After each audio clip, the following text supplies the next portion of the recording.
నారాయణపురం మండలం కేంద్రంలోని అఖిలపక్ష కమిటీ ఆధ్వర్యంలో స్థానిక తహసీల్దార్ కార్యాలయం ముందు దాదాపు 400 మంది రైతులతో ఈ కార్యక్రమం నిర్వహించడం జరిగింది. నారాయణపూర్ మండలం పరిధిలో గల వ్యవసాయ మార్కెట్ వద్ద ఉన్నటువంటి భూమిని గత 70 సంవత్సరాలుగా అన్ని వర్గాల ప్రజలు సేద్యం చేసుకుంటూ 130 కుటుంబాలు జీవన ఆధారం సాగిస్తున్నారు. ధరణి పేరుతో నేడు ఈ భూమిని పోలీస్ బ్రిటాలియన్ దాదాపుగా 90 నుండి 240 ఎకరాలు కావాల్సి ఉంది. దీనికి అనుగుణంగా నారాయణపురం మండలం కేంద్రాన్ని గుర్తించి ఏర్పాటు చేయాలని ప్రభుత్వం సూచించినా దీనికి వ్యతిరేకంగా అక్కడి రైతులు స్థానిక ఎంఆర్ఓకి వినతి పత్రం సమర్పించారు. కొంతమంది రైతులు మాట్లాడుతూ గత 70 సంవత్సరాలుగా సేద్యం చేసుకునేటటువంటి భూములను కొంతమందికి పట్టాలిచ్చి కొంతమందికి ఇవ్వకపోవడం చాలా దురదృష్టకరం. అప్పటి ప్రభుత్వం పేదలను గుర్తించి ఇచ్చినప్పటికీ ఇప్పుడు గుంజుకోవడం చాలా ఇబ్బందికరమైంది అన్నారు.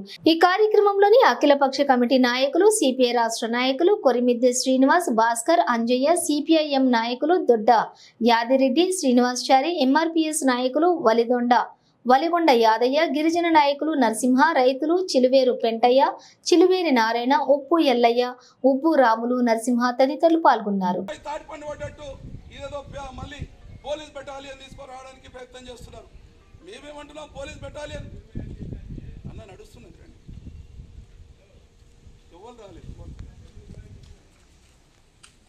పోలీస్ బెటాలియన్ కష్టం చేసి రాయికి నీళ్లు తాగి మరి ఖాళీ కడుపుతోటి కష్టం చేసి అక్కడ మరి ఇంత సేవ చేసినందుకు మాకు పట్టాలు ఇవ్వాలని కలెక్టరేట్కు ఈడికి ఆడికి ఎంఆర్ఓ చుట్టూ రోజు కాళ్ళలో తిరుగుతుంటే చివరికి ఎంఆర్ఓ విచారణ చేసి ఎంఆర్ఓ రాసినాడు.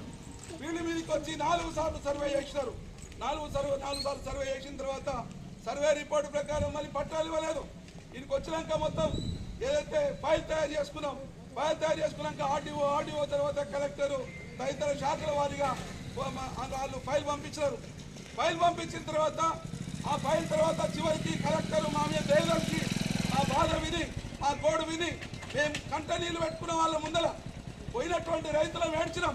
ఎందుకు ఏడ్చినాం అని చెప్పంటే మా తల్లిదండ్రులు అట్లా మాకు ఇలా దాదాపు 10 ఎకరాలు 20 ఎకరాల భూస్వాములో మేము కూడా మరి వాళ్ళు ఖర్చు చేసిన పైసలకు బయట వనుకున్నట్లయితే ఈరోజు ఆ భూమి రాళ్ళున్నటువంటి భూమి మాకెందుకండి ఎట్లంటే ఆ రాళ్ళున్నటువంటి భూమికి సేవ చేసి మరి వచ్చిన కనుక మా బాధ విన్నాక ఆ కలెక్టర్ గారు స్పందించి మాకు వీళ్లకు ఆ నెససరీ యాక్షన్ అని చెప్పనేసి మీరు విచారణ చేసి పట్టాలి ఏమని చెప్పనేసి స్థానిక ఎంఆర్ఓ గారికి ఒక లెటర్ ఇచ్చినారు. వీడికి రాగానే ఇంతకుముందు మా భాస్కర్ గారు అదే చెప్పినాడు, శకునికి ఎన్ని శాపాలు ఉన్నాయో మా 250 సర్వే నెంబర్ రైతులకు అన్ని శాపాలే ఉన్నాయి. వీడికి రాగానే ఇంకో రాజకీయ నాయకుడు ఇంకెవడో కలుస్తాడు, ఇంకెవడో పుల్ల వేస్తాడు, ఇంకెవడో ఇది ఆపాలంటాడు, నేను ఆ ఓట్లు పోతున్నాయి అంటాడు, నాకు ఓట్లు పడతలేవంటాడు. రకరకాల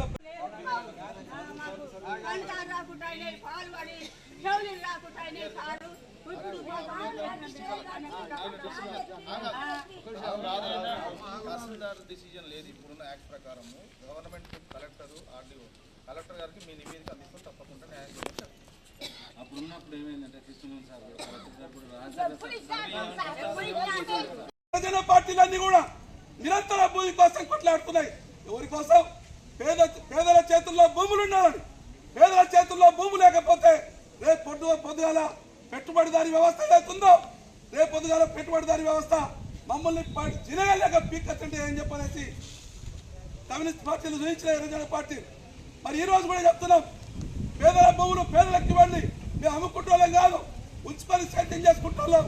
అందుకనికే మా బాధని అర్థం చేసుకొని మరి వెంటనే పంటలు మంజూరు చేయాలి. మంజూరు చేయనట్టయితే రేపటి నుంచి అవసరం అంటే ఆమరణ దీక్ష చేస్తాం. మా మీద విచారణ చేసుకోండి. మా పేరు మీద అధ్యక్షులను తప్పిస్తే ఒక భూమి కూడా లేదు, మాకు ఏ ఆస్తులు లేవు, ఏ అంతస్తులు లేవు, మాకేది లేవు. మేము బతికేదే కష్టంగా ఉన్నది. ఈ ప్రాంతాల్లో 10 ఎకరాలు ఉన్నటువంటి రైతు కూడా పేద రైతుగా వస్తున్నాడు. మీరు చూడండి, విచారణ చేయండి. నీళ్లు లేవు, బోర్లు పడవు, ఒక్కొక్కడు 10 బోర్లు వేసుకొని చేస్తున్నాడు. అయినా సరే వాళ్ళు 10 ఎకరాలు ఉన్నటువంటి భూస్వామి కూడా అప్పులు చేసుకొని బతున్నాడు. ఇక్కడ ఎవడు గొప్పడు కాడు, 10 ఎకరాలు ఉన్నాడు కూడా.